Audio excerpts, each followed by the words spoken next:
Hey folks, this is another video that aspires to teach Google Apps Script to beginners. The focus of this series is on the spreadsheet app. So we've spent the last couple videos exploring how to access workbooks, create them, copy them, access their sheets, and extract data. We're going to resume by navigating to the Files module, and we are going to add a new script. This video is going to focus on dynamically accessing data ranges. So we're going to call it e_range_access, and we're going to hit enter. We'll change the name of our function to range capital A access. We will save our project and then go to line 2 and hit enter. We'll add 2 slashes for a comment, and we will begin by accessing the workbook. We're going to hit enter and tab, and we're going to declare a variable that is set to spreadsheet app dot. And at this time, we're going to use one of the 3 access methods that we discussed in our workbook access video. I'm using a bound app script, so I will use .get active spreadsheet with an open parentheses. It takes no arguments, so I'm going to hit the right arrow and add a semicolon. If you are attempting to access data from a workbook that your app script is not presently bound to, then you will not be able to use the getActiveSpreadsheet method. You'll have to either access the workbook using its ID or the workbook's URL. We're going to resume by hitting enter twice, left arrow twice, add 2 slashes for a comment, and then we will access the sheet. Hit enter, tab, and declare a variable called sheet, which is set to wb.getSheet_by_name above an open parentheses. It has a single argument, which requires a string, which means we will need to use some type of quotation mark, whether single or double quote. My preference is single quotes, so I'm going to use them. We're going to enter the name of the sheet that we want to access. So in my case, mine is called data. Yours might be sheet 1 or something else. We're going to move to the right of our method by hitting the right arrow on our keyboard twice, and then we're going to enter a semicolon. We're going to hit enter twice, left arrow twice, 2 slashes for a comment, and now we will access the range. We'll hit enter and tab, and we'll declare a variable called data, which will be set to sheet.getRange. We're going to hard code our 4 arguments, which is the row that we want to start at. In my case, row 1. We're going to add a comma, and then we are going to enter the column that we want to start at, which will be column 1, comma, number of rows we want to go. My data has 9 rows of data, so I will enter in 9.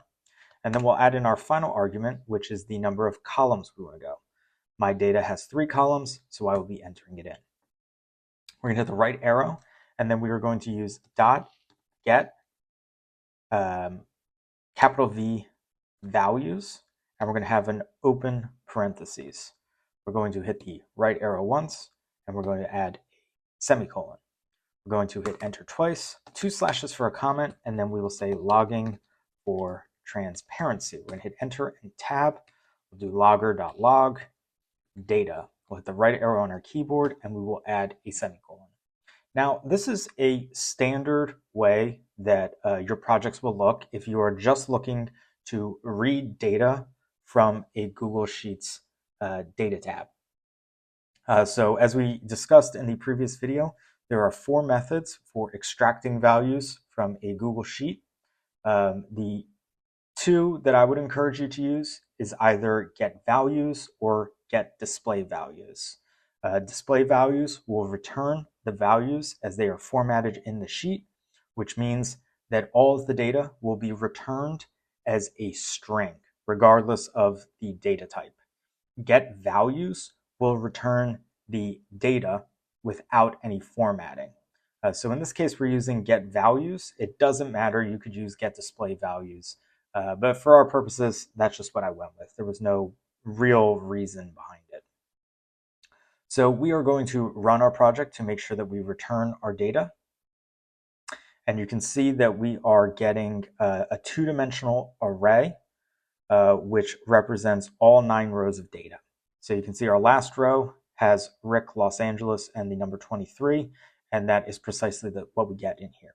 Now again, as I noted, the data output in my console log was giving me a value of 23, even though it's formatted as currency in the sheet.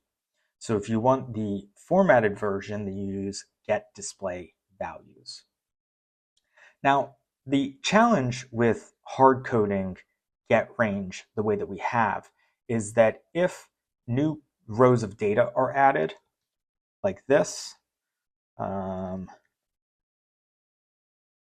then we're not going to return that new value, right? So you can see we have it hard coded as 9 rows of data, and thus the new data that I just entered about David is not appearing in there, which means that you'll have to go back and add in that row anytime that new data comes in.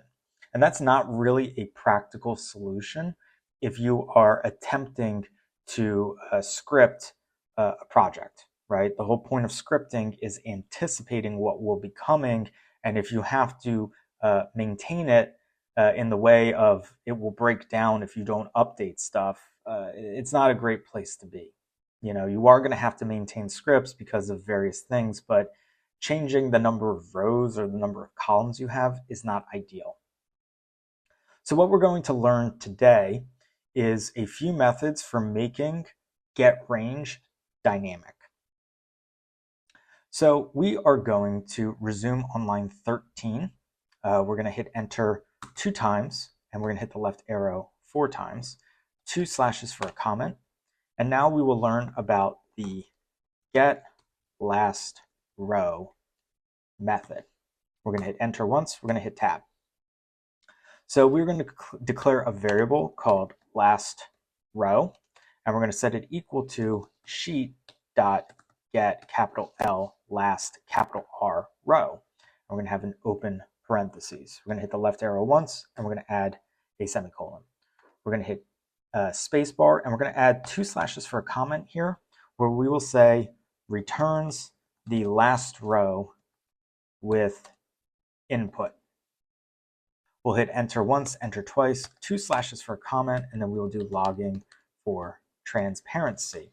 We're going to hit enter and tab, and we'll do logger.log, parentheses, last row. Right arrow, add a semicolon. So when we run our console log, you'll see that the first thing that we'll get is our logger statement for data, which is returning our 2-dimensional array. When we log out our last row variable, which is accessing our sheet and then using the .getLastRow method, we are returning the number 10. When we go back to my sheet, you'll see that the last row of data, or the last row with input, is row number 10. That's why that number is appearing in my console log, because it's merely returning the row number with input.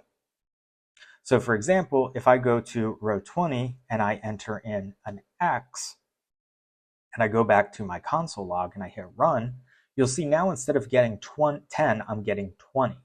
Now that's an important distinction so that you have a strong perception of what you're doing when you're using .getLastRow. It's returning the last row with input.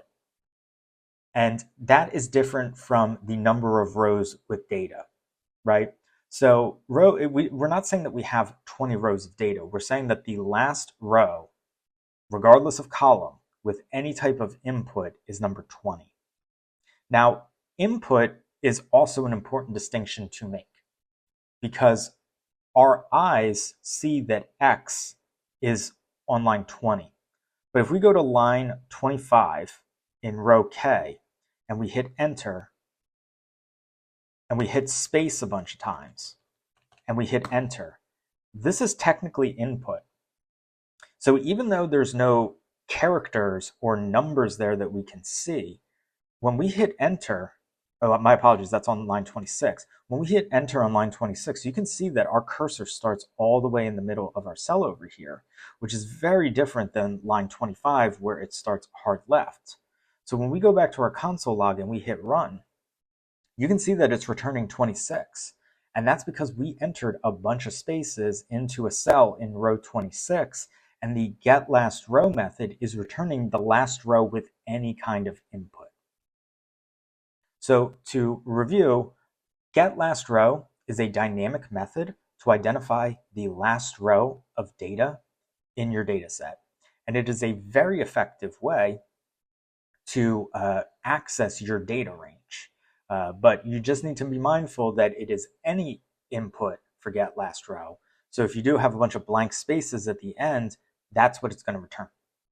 So what we're going to do now is we're going to close out our console log, and we are going to change line 10. So instead of hard coding the number 10 in there, we're going to delete 10, and we are going to reference our sheet variable, and then we're going to use .get capital L last capital R row of an open parentheses, and we'll hit save. We'll run our code, which results in us returning 26 rows of data because we still have that space entered into row 26. So you can see that we are getting all of our data rows here, but we're also getting a bunch of blank rows as well, including that X over here. So we're going to go back to our sheet.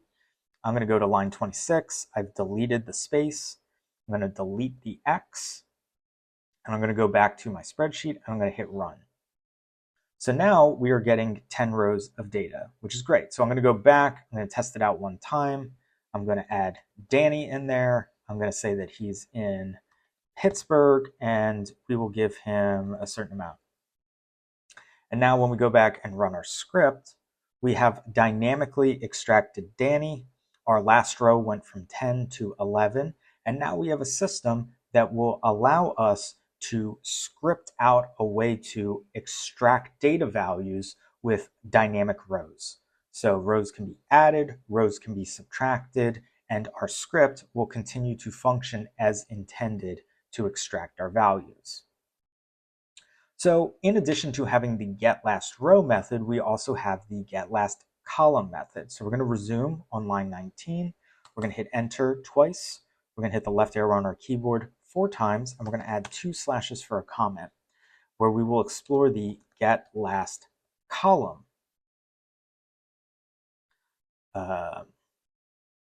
method. So we're going to hit enter and tab, and we're going to declare a variable called last capital C call, and we'll set that equal to sheet.get capital L last capital C column. And we'll have an open parentheses that takes no arguments. We'll hit the right arrow, add a semicolon, and we'll hit enter twice, 2 slashes for a comment, and then we will log it for transparency. We'll hit enter and tab, and we'll do logger.log, open parentheses, last capital C call. Hit the right arrow, add a semicolon. So when we hit run, you'll see that we will extract the number 3 because we have 3 rows of data. Same thing happens in here. So if we hit enter on in column F and we hit a bunch of blank spaces and we hit enter and we go back and hit run, you'll now see that we're returning a value of 6. So getLastColumn works exactly the same way as getLastRow in that it returns the number of the last column with any type of input. So we're going to go back to our spreadsheet. We are going to delete the blank space there, and now I'm going to remove the 3, and I'm going to do sheet.get capital L last column, open parentheses. I'll hit run. And you can see that we've successfully extracted our data. We are logging out 11 as the last row and 3 as the last column. So we'll just check it out to make sure it works. We'll add in some data into column D, and then we'll just add H to all of them just so that we have some stuff in there. We hit run, and now we should see H for in each array, which we are. We're getting 11 as our last row and 4 as our last column. That's wonderful. So there are going to be times where you are going to want to return um, all the rows, regardless of whether or not there's data in them, and all of the columns, regardless of if there's data in them.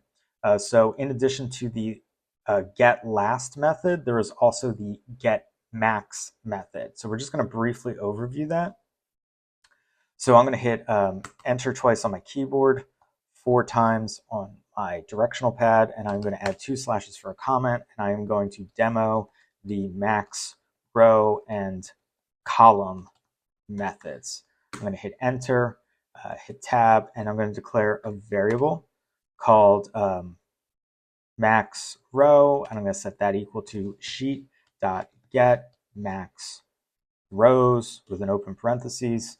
Hit the right arrow on your keyboard, add a semicolon, and then we're going to hit enter, and we're going to declare a var of max call and set it equal to sheet.get max columns. We'll have an open parentheses, hit the right arrow, add a semicolon, hit enter twice, 2 slashes for a comment, and logging for transparency. We'll hit enter and tab, and we'll do logger.log max row, hit the right arrow, add a semicolon, hit enter, logger.log max call, hit the right arrow, add a semicolon.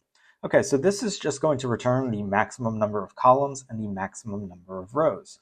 So I'm going to go back to my spreadsheet. I'm on a Mac, so I'm going to hit Command down arrow once, twice. If you're on a Windows machine, it's probably Control down arrow. And I'm just going to get to the bottom of my spreadsheet where you can see I have 1,000 rows in here. So that's the default anytime you create a new sheet in a Google Sheets workbook. And I'm going to hit Command right arrow, Control right arrow if you're on Windows, I believe. And you can see that my last column is Z. So in the English alphabet, Z is the 26th character. So when we go back to our app script and we hit run, our max row should log out 1,000 and our max call should be 26. So you can see here we have our dynamic data range. We have our maximum number of rows with input, which is coming from get last row. We have our maximum number of columns with input using get last column, which is 4. And then we have our max rows, which is all rows regardless of data input, which is 1,000, and get max columns, which is the total number of columns regardless of input, which is 26. These 4 methods are effective tools when you are looking to dynamically engage with a Google Sheets workbook. Get last row and get last column are effective for data extraction and data delivery. Get max row and get max column are more effective for nuanced use of managing data and data delivery. So we will be using them as you progress further into the series, but I thought it would be helpful to demonstrate them so that you have a base understanding. I hope you found this video helpful. If you'd like to learn more about Google Apps Script or the Spreadsheet app, then check out the playlist in the description.